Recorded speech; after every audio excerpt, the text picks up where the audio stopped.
Stop engaging with online trolls altogether, public figures say, society. Here's a summary of the article.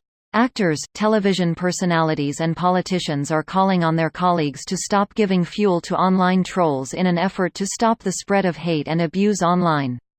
The former England footballer Gary Lineker, the former Home Secretary Alan Johnson, the London Mayor, Sadiq Khan, the anti-FGM campaigner Nimco Ali and the comedian and actor Eddie Izzard are among those uniting on Monday to advise people to stop engaging with trolls altogether online.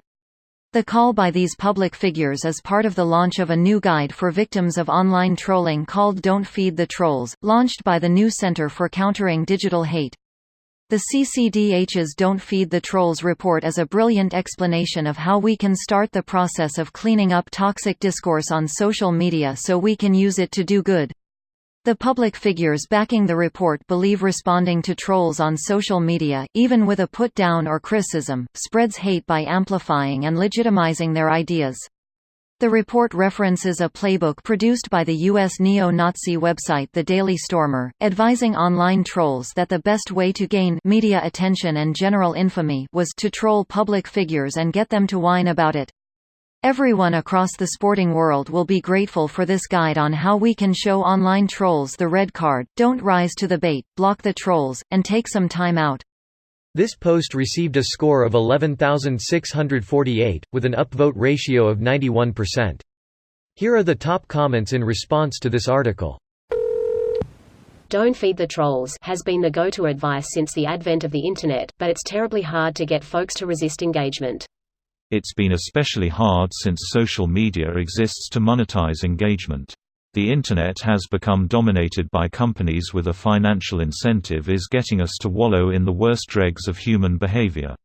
I noticed this with my local news stations always posting stories like "Woman leaves dog in hot car while grocery shopping in Minnesota, we're in Maine, who gives a shit what's happening in Minnesota?" Then I saw myself arguing with all the people who would post, "Motherfucker should have their dog taken away, and their kids too. They should be in prison for the rest of their lives." And I realized that's exactly why the local stations were posting this shit. Anything that triggers the keyboard warriors was good for business. I unfollowed all the pages and almost instantly became a happier person. Oh wow. Eddie Izzard is looking good these days. I'm living for their angry grandma realness. Me as well. I had no idea this was them at first. Izzard is transgender, calling himself somewhat boy-ish and somewhat girl-ish. When asked what pronouns he prefers, Izzard said either he or she. In the past, Izzard identified as a transvestite, and he has also called himself a lesbian trapped in a man's body and a complete boy plus half-girl. Izzard started to publicly identify as transvestite in venues such as the Edinburgh Festival as early as 1992. Not that it really matters, just in case anyone was having similar thoughts, haha. I just replaced all of my pronouns when it comes to people that I am unsure about and I don't want to offend, so I just go with the their, them, they safety net.